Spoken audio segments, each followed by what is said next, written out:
what's going on, shooters? Welcome to the Shooters Resource Channel. Today I'm at the range and I'm going to be doing a review on the Dan Wesson 1911. This is their A2 model. It is chambered in 45 ACP. It is made to mimic the 1911 government model from World War II, but it's got a few different upgrades. We're going to put it to the test today. I'm going to shoot some accuracy drills. I'm going to run some dynamic drills, and we'll see how it fares out. If you guys haven't already, go ahead and take a second, hit that like and subscribe button. You guys take care, and let's get to the range. The 1911. This gun has been around for a long time. It's been serving in the military since 1911 to 1985. Well, I guess that's for the Army, but actually for the Marine Corps. It served up until recently, where now it's being replaced by the SIG P320. So, you know, the 1911 is an amazing pistol.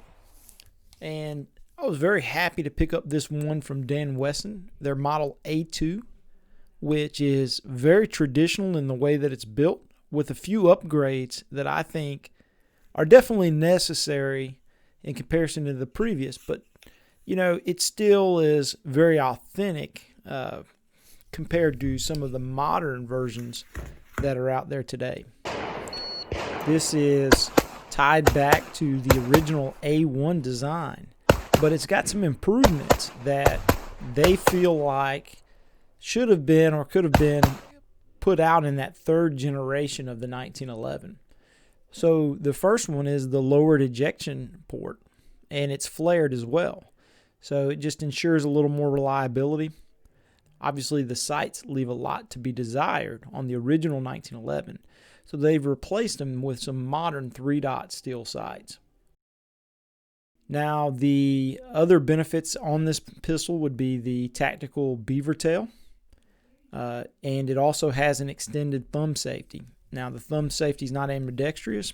It's for right-handed shooters, but, you know, it's not a big problem for me. I'm right-handed. Now, the A2, they used high-end parts to make this, and each component is hand-fitted and blended so that your hand just meshes to this so well. All the parts fit together really well. And again, you get a lot of the benefits of a custom 1911 that might cost $3,000 in that package around that $1,200 mark. And you get a gun that looks very close to the original A1.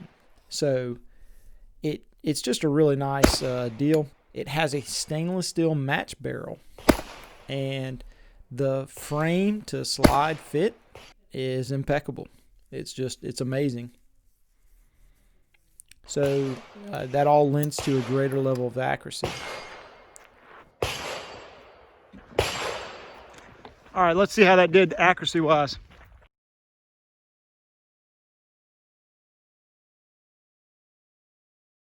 Not bad. That was about 16, 17 yards right there. Dan Wesson did an amazing job with this pistol. The accuracy is just on another level, and the reliability is, for me at least so far, you know, a lot of 1911s, they say, oh, you got a 250 round break-in period.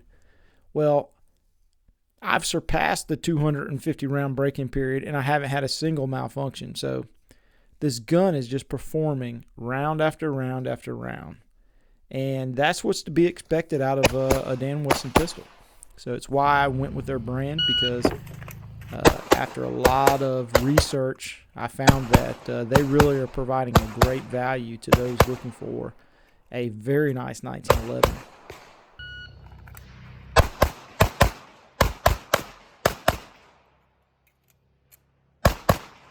All right, now let's see how I scored.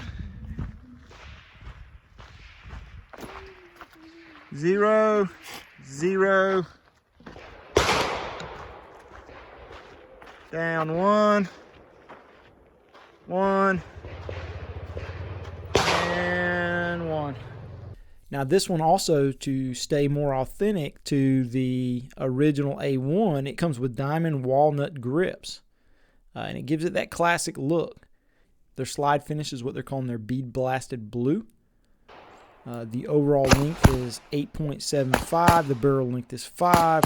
The width is 1.45, and the overall weight and this was important to me, is 40 ounces, which is a little bit lighter than a lot of your full steel 1911s.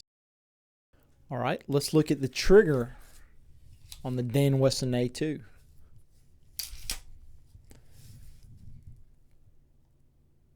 So there's a little bit of take up.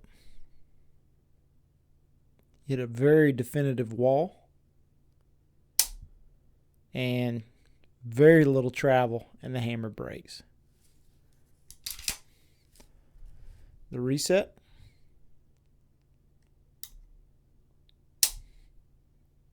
Eighth of an inch max.